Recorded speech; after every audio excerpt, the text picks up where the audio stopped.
Salut les gens, j'espère que vous allez bien. Il faut absolument qu'on parle d'un outil démocratique que je crois vraiment révolutionnaire, et ça s'appelle les jurys citoyens.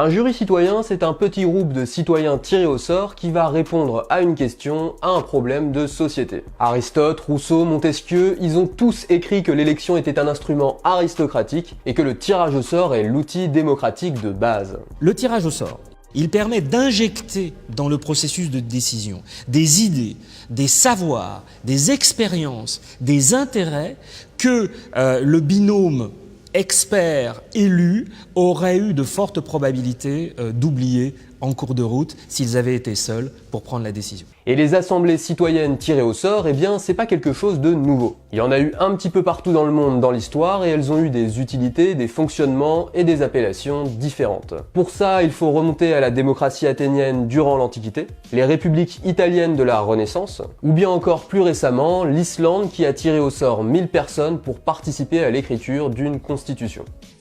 Là, les jurys citoyens, c'est un type d'assemblée citoyenne au fonctionnement assez particulier, notamment pour le nombre de personnes mobilisées. Une vingtaine de citoyens seulement sont tirés au sort. Et on va les tirer au sort en respectant certains quotas. On va mettre autant d'hommes que de femmes, des jeunes, des vieux, des cadres, des ouvriers, etc., etc. Des jurys, il y en a eu déjà dans plusieurs pays. Ça commence en Allemagne et aux États-Unis dans les années 70, et dans les années 90, le Danemark va reprendre l'idée sous le nom de conférence de citoyens. En France, on a eu des expériences, mais elles ont simplement été consultatives. Aujourd'hui, vous avez par exemple l'association Sciences Citoyennes et son président d'honneur Jacques Testard, qui militent pour ce qu'ils ont appelé des conventions de citoyens. Ils ont élaboré toute une méthode dont le fonctionnement s'inspire complètement des jurys citoyens. Et ils en ont même fait un projet de loi. Et à l'heure actuelle, de plus en plus de professeurs, de chercheurs en sciences politiques mettent en avant, valorisent ces outils de jury, de conférences, de conventions de citoyens, qui sont en fait quasiment synonymes. On pourrait institutionnaliser l'obligation de réunir des conventions de citoyens tirés au sort, oui, ça, c'est très au sort, pour avant qu'on légifère sur la GPA, sur la fin de vie. C'est un outil aujourd'hui qui a fait ses preuves, qui est intéressant et qui maintenant il faut passer de l'expérimentation à l'idée que à l'institutionnalisation, c'est-à-dire à ce que les jurys rentrent un petit peu dans les mœurs, dans nos mœurs démocratiques et dans nos règles démocratiques. Alors pour la tenue de ces jurys, dont le fonctionnement va varier selon les cas, on va suivre tout un protocole scientifique. Et j'y ai distingué personnellement 3 grandes étapes. La première étape, c'est la formation des citoyens. On va former les citoyens pour leur apprendre les bases du thème étudié. Dans les conventions de citoyens proposées par Sciences Citoyennes, ce sont des experts reconnus dans la société pour ne pas être d'accord entre eux qui vont devoir établir le programme de formation et sélectionner les formateurs. Par exemple, si on parle d'économie, on aurait peut-être un groupe composé d'un côté d'experts libéraux comme Jacques Attali ou Agnès Verdier, et de l'autre côté, on aurait des experts plus progressistes comme Julia Cagé ou Paul Jorion par exemple. Et c'est ces gens-là qui vont établir le programme de formation. C'est-à-dire ils ne vont pas faire la formation eux-mêmes. Il faut chaque fois décaler les responsabilités. Mais ils vont établir le programme en se mettant d'accord par consensus sur l'identité des formateurs, sur le thème qu'ils vont traiter devant les citoyens, sur la durée de ce thème. Ça va être une demi-heure sur tel sujet, 1h30 là-dessus. Ils vont se mettre d'accord. Donc on va solliciter à ce moment-là des formateurs qui ont toute chance de représenter un éventail très large, puisqu'il y a eu un accord de gens qui ne sont pas d'accord entre eux sur le sujet, pour choisir ces gens-là et ces thèmes-là. La deuxième étape, c'est l'audition des experts. Les citoyens qui ont été initiés, formés au sujet, vont maintenant pouvoir poser toutes les questions qu'ils souhaitent à ces experts. Dans bien des cas, au bout de quelques mois, les experts auditionnés sont contestés, discutés, chahutés parfois, par des citoyens qui finissent au bout du compte par être autant experts qu'eux de la question examinée. Autant experts qu'eux, certes, mais dégager des controverses, dégager des intérêts. Et toujours dans l'exemple des conventions de citoyens proposées par Sciences Citoyennes, les jurés, les citoyens vont pouvoir convoquer absolument tous les experts qu'ils veulent. Que ce soit des lanceurs d'alerte, des élus, des industriels, des responsables d'associations, etc., etc. Et ainsi, ils devraient pouvoir se faire le meilleur avis sur la question posée. Je trouve que c'est très important si on veut espérer obtenir une certaine objectivité. Et enfin, la troisième et dernière étape, c'est la délibération. Les citoyens vont se concerter pour rédiger un rapport, et si possible à l'unanimité. Et donc enfin ce rapport, il est rendu public, par exemple avec une conférence de presse. Alors petite précision, entre chaque session, entre chaque rassemblement, qui sont généralement organisés sur des week-ends, il faut toujours laisser quelques semaines s'écouler pour que les citoyens puissent réfléchir. Et au final, ce jury, il s'étale sur plusieurs mois.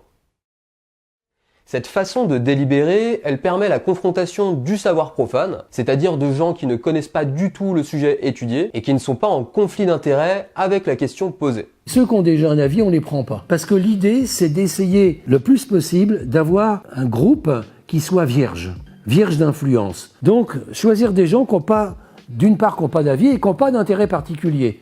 Par exemple, si vous faites une conférence de citoyens sur les centrales nucléaires, vous n'allez pas prendre l'épouse d'un ingénieur du CEA. Parce que ça contamine un peu dans la famille. Et donc vous allez prendre des gens qui n'ont aucune relation avec le sujet, mais qui ont la volonté d'apprendre et de prendre un avis. C'est donc la confrontation du savoir profane et du savoir expert. Et à ce qui paraît, eh bien ça marche plutôt pas mal. On observe que la confrontation entre un savoir profane et un savoir expert fonctionne remarquablement bien. On voit les citoyens rendre un avis complexe, éclairé, nuancé, informé sur un problème qui était initialement très compliqué. Ce qui est intéressant dans ces expériences, c'est qu'on voit effectivement que les citoyens, quand on leur donne les conditions pour être bien informés, pour bien discuter, grosso modo, ils prennent la parole, ils sont contents de la prendre, et ils discutent de façon raisonnable, moins dans un intérêt corporatiste, mais plus dans le sens de l'intérêt général, et que cette expérience-là les reconnaît, ce qui est exceptionnel dans notre système,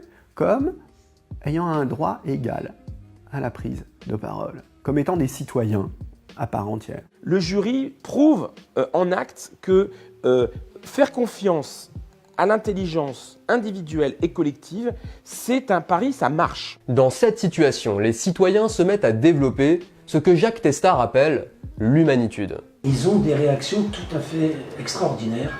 C'est-à-dire qu'ils développent l'intelligence collective, ce qu'on voit dans tous les groupes qui travaillent ensemble, mais en même temps, ils développent l'empathie, de l'altruisme.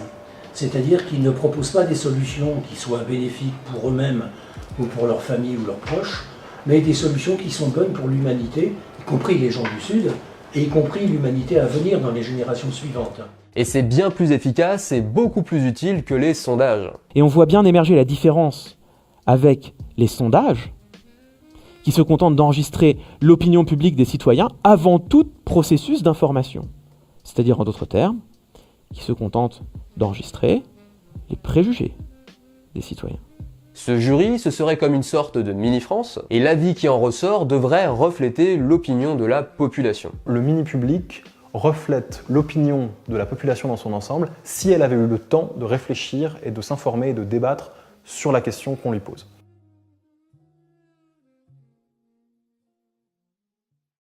Alors pourquoi on tire au sort un mini-public avec aussi peu de citoyens? Eh bien, on pourrait tirer au sort par exemple 1000 personnes, ce qui correspond à l'échantillon représentatif de la population, mais accompagner 1000 personnes pour les former, les faire discuter entre elles, eh bien ça peut être très long, très coûteux et donc très complexe. Du coup, dans un jury citoyen, on en sélectionne moins, mais pour qu'ils puissent plus facilement échanger. Alors j'aurais pu développer les questions de modalité, de transparence, d'indépendance, mais cette vidéo c'est plutôt une initiation pour vous montrer qu'il y a des innovations démocratiques qui existent. Malheureusement que des citoyens décident ou contrôlent l'action des élus, eh bien ça ne plaît pas trop à nos représentants. Il y a un projet de loi, il dort depuis 5 ans, le Parlement s'en empare pas. Donc on voit bien la timidité de nos élus pour changer les choses. Lors de la présidentielle de 2007, Ségolène Royal avait amené le sujet dans les débats. Et ça avait suscité des réactions... comment dire... Regardez. À droite, plusieurs ministres vont jusqu'à piocher chez Pétain, Mao, Lénine et Pol Pot pour torpiller ce qu'ils appellent la dernière trouvaille de Madame Royal. Et lorsqu'on dit, puisque c'est à ça que vous faites allusion, qu'il faut mettre sous surveillance les élus, c'est du coup introduire une distance, une méfiance à l'égard des élus que je crois ils ne méritent absolument pas. Donc, démocratie participative, oui, mais démocratie représentative et surtout ne pas épouser une espèce de populisme qui serait extrêmement dangereux et qui ferait le lit de l'extrême droite. Alors je rappelle que Laurent Fabius est aujourd'hui président du Conseil constitutionnel qui a justement tout le pouvoir pour refuser ce genre de procédure. Que les jurys soient peu acceptables politiquement, c'est pas du tout un hasard. Ils sont complètement contraires à la philosophie dominante de la démocratie aujourd'hui. Et l'autre problème, ce sont les propriétaires de médias. Aujourd'hui, on a très clairement des médias qui structurellement appartiennent à des oligarques, à une petite poignée d'oligarques, un peu partout dans le monde, qui n'ont aucun intérêt véritable à ce que le système change. Parce que le système leur est extrêmement favorable, le système politique tel qu'il est, fondé sur l'élection. Donc si vous voulez qu'on en parle, eh bien ça va être comme avec le référendum d'initiative citoyenne. Il va falloir gueuler un minimum, il va falloir faire du bruit. Allez, bisous. Ciao, ciao.